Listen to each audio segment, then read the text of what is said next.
नमस्कार दोस्तों, आप सभी का स्वागत है आपके अपने YouTube चैनल IQ वर्ल्ड पे।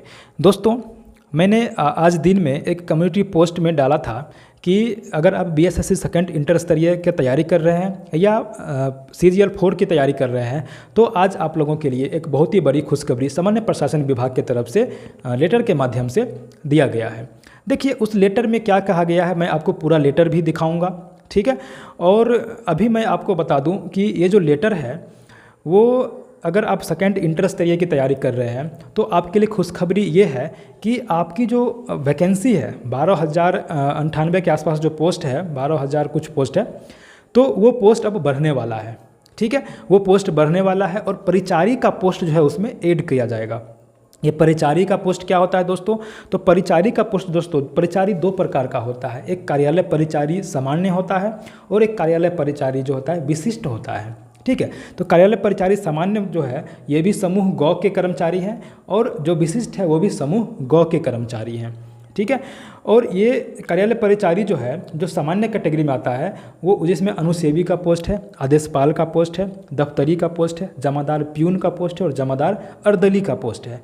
लेकिन अगर कोई विशिष्ट है, अगर आप विशिष्ट में फॉर्म फिलअप करते हैं तो आपको माली बनाया जाएगा या नहीं तो मसालची बनाया जाएगा। मसालची पहले क्या होता था दोस्तों कि बड़ा बड़ा जो ऑफिस होता है जैसे सचिवालय में मसाल जलते रहता है, ठीक है, तो उसको मसालची एक अलग से पोस्ट होता था। मसाल का मसाल में तेल ख़त्म हो गया या मसाल को जलाना है बुझाना है तो उसके लिए एक मसालची होता था, तो उस पोस्ट के लिए भी एप्लीकेबल होंगे।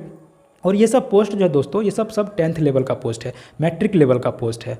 तो सामान्य प्रशासन विभाग ने क्या कहा है कि मैट्रिक लेवल का पोस्ट है तो भी इस पोस्ट को BSSC सेकंड इंटर स्तरीय में ही ऐड किया जाएगा, जोड़ा जाएगा, ठीक है।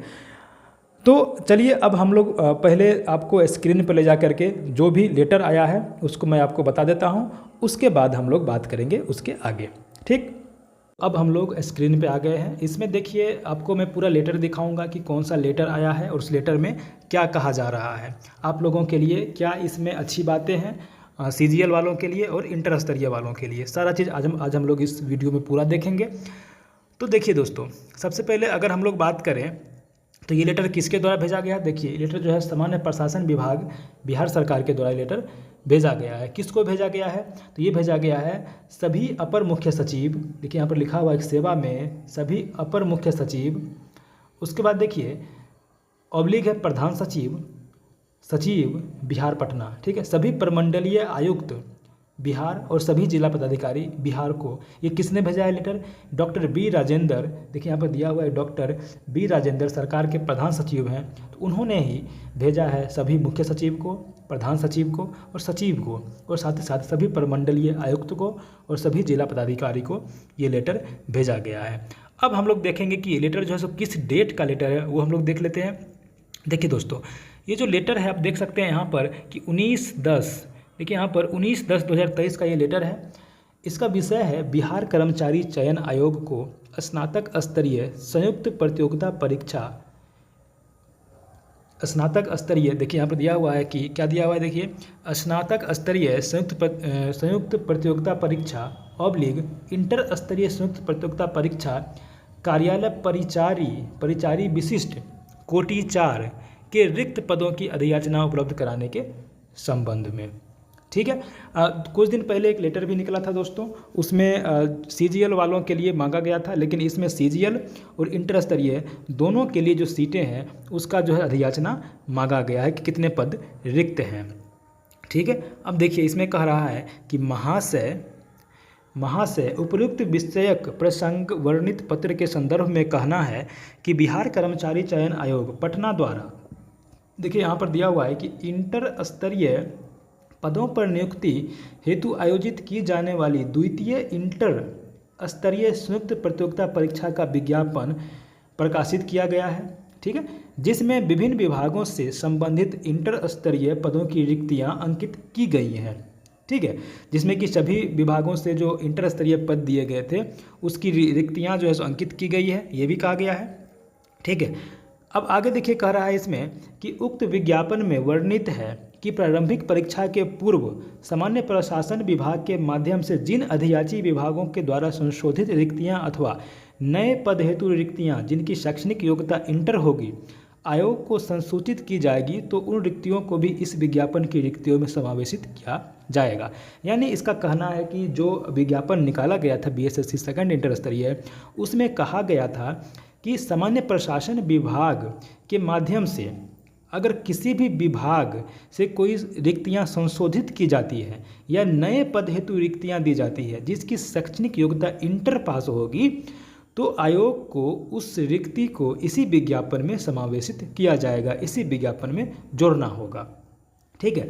उक्त प्रकाशित द्वितीय इंटर स्तरीय संयुक्त प्रतियोगिता परीक्षा के विज्ञापन दिया हुआ इतना में सम्मिलित किए जाने वाले रिक्त पदों का रोस्टर क्लियरेंस कराकर आरक्षण कोटिवार त्रुटि रहित अधियाचना सामान्य प्रशासन विभाग को उपलब्ध कराने हेतु अनुरोध सामान्य प्रशासन विभाग के पत्रांक 18/753 दिनांक 5/10/2023 द्वारा सभी विभागों या जिलों से किया गया है।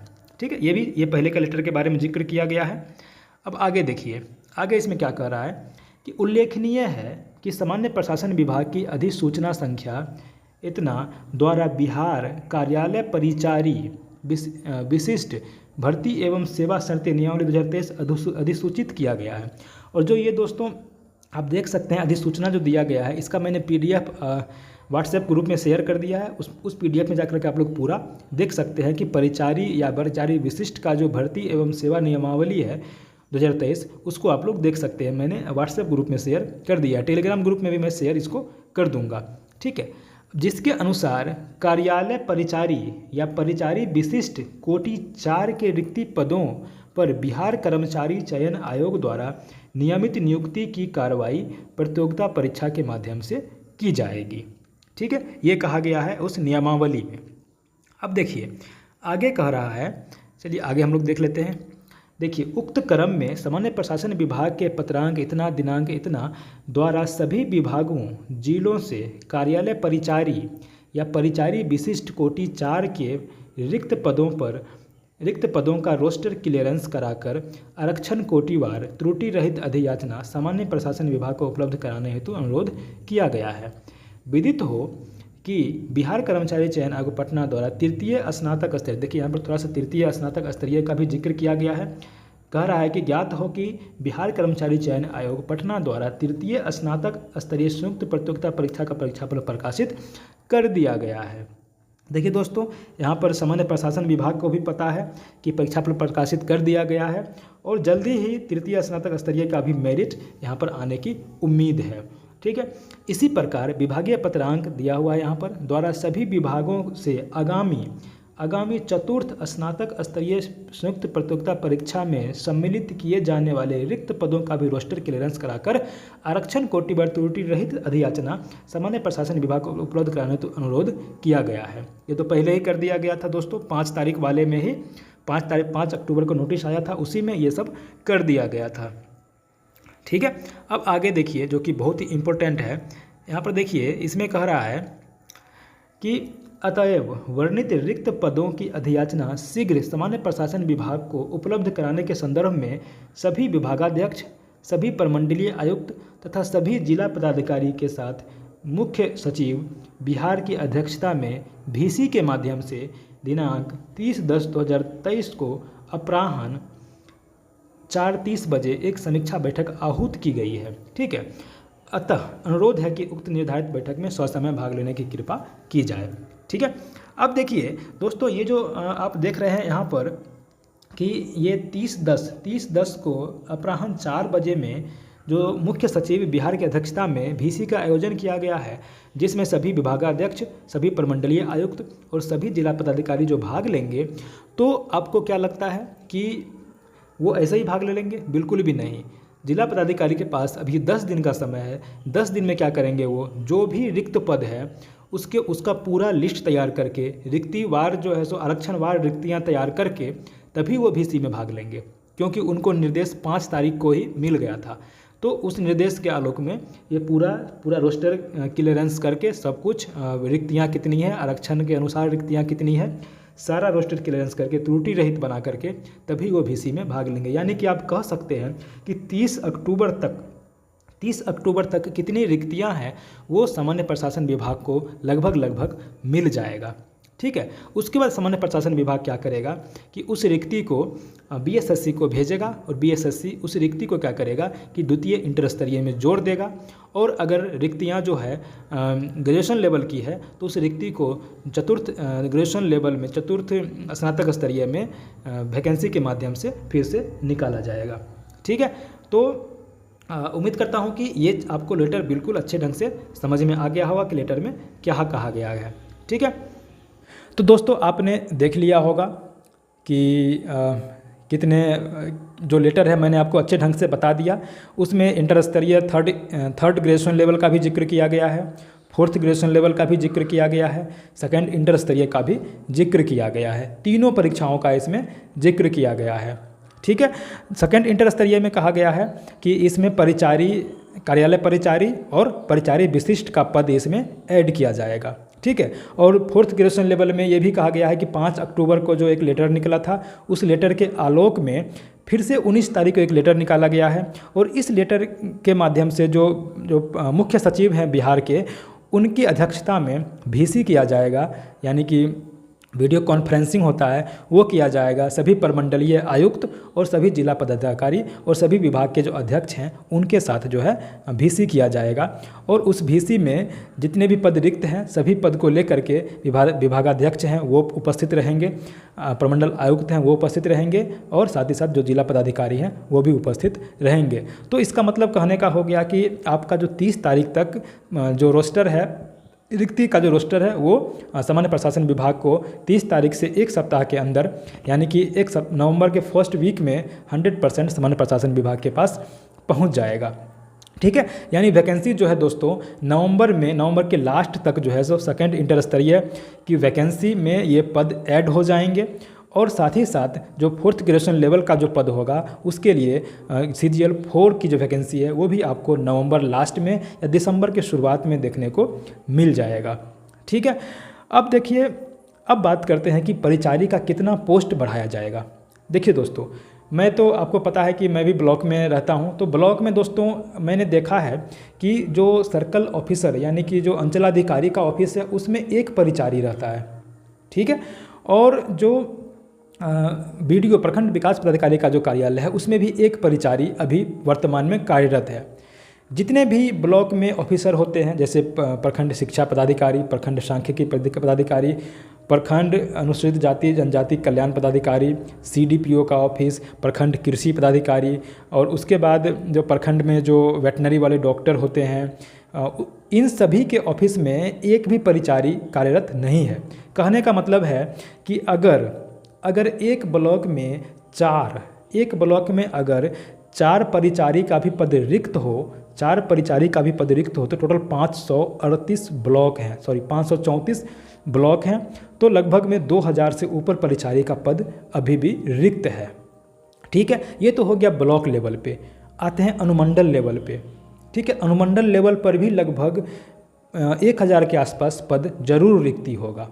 ठीक है, उसके बाद आते हैं जिला स्तर पर भी ढेर सारे पद रिक्त होंगे। उसके बाद आते हैं कमिश्नरी लेवल पर, प्रमंडल स्तर पर भी बहुत सारे पद रिक्त होंगे। उसके बाद आते हैं अगर हम लोग राज्य स्तरीय में भी बहुत सारे पद, परिचारी के पद रिक्त होंगे। बहुत सारे विभाग हैं, सभी विभाग में पद रिक्त होंगे। तो टोटल मिलाकर के लगभग में टोटल परिचारी का 10,000 से ऊपर पद आराम से रिक्त होगा।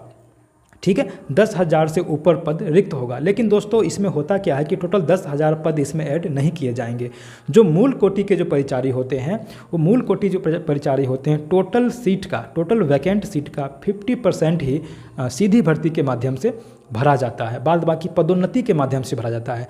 तो अगर 10,000 पद रिक्त होते हैं तो 5,000 पद पर सीधी भर्ती होगी, यानी कि अगर आपका पद अभी 12,000 इंटर स्तरीय में है तो ये बढ़ करके 17,000 के आसपास पद होने की पूरी संभावना है। तो देखिए, बहुत लोग कहेंगे कि ये परिचारी यानी चपरासी का पद पे कौन नौकरी करेगा। बेरोजगार से अच्छा है कि कुछ रोजगार मिल जाए। ठीक है, परिचारी का पद में देखिए काम है थोड़ा मोड़ा, लेकिन टेंशन बिल्कुल भी नहीं है। आप बिना टेंशन का आगे की तैयारी अच्छे ढंग से कर सकते हैं। अब जैसे देखिए कि 18,000 बेसिक रहेगा परिचारी का और 19,900 बेसिक है जितने भी क्लर्क हैं, राजस्व कर्मचारी हैं, सभी का। कितना का डिफरेंस हो गया? 1900 का डिफरेंस हो गया। तो पेमेंट में लगभग आपका 3,000 का ही अंतर होगा। ठीक है, पेमेंट में कितना अंतर होगा? चपरासी में और क्लर्क में 3,000 का अंतर होगा। ठीक है, और टेंशन चपरासी में 0 और क्लर्क में माथा भर भर के टेंशन, राजस्व कर्मचारी में माथा भर भर के टेंशन। तो अगर आप आगे की तैयारी करना चाहते हैं तो आपके लिए परिचारी पोस्ट भी बहुत ही बढ़िया पोस्ट है। आप तैयारी करके अगर परिचारी भी बन जाते हैं तो आगे की तैयारी आप आराम से जारी रख सकते हैं, बहुत अच्छे ढंग से तैयारी कर सकते हैं। टेंशन नहीं रहेगा, घर से पैसा लेने का टेंशन नहीं रहेगा। आधा टेंशन तो इसी का रहता है कि घर से पैसा ले रहे हैं, वो टेंशन बिल्कुल ख़त्म हो जाएगा। आप साथ ही साथ घर में भी हेल्प कर सकते हैं, इतना आपको पेमेंट मिल जाएगा, 30,000 के आसपास पेमेंट मिलेगा, जिससे आप घर में तो आराम से कर ही सकते हैं, हेल्प कर ही सकते हैं और साथ ही साथ अपना भी तैयारी कर सकते हैं। यानी कि बिहार सरकार के पैसा से आप आराम से तैयारी कर सकते हैं। ठीक है, तो मुझे उम्मीद है कि आज का वीडियो आप लोगों को अच्छे ढंग से समझ में आ गया होगा। दोस्तों, अगर समझ में आ गया अगर वीडियो इन्फॉर्मेटिव लगा है तो चैनल को सब्सक्राइब करके वीडियो को लाइक और शेयर भी ज़रूर कर दीजिएगा। ठीक है, और पल पल की खबर के लिए आप हमारे चैनल को ज़रूर सब्सक्राइब करके अपने दोस्तों में भी शेयर कर दीजिएगा। ठीक है, bye bye, take care, best of luck.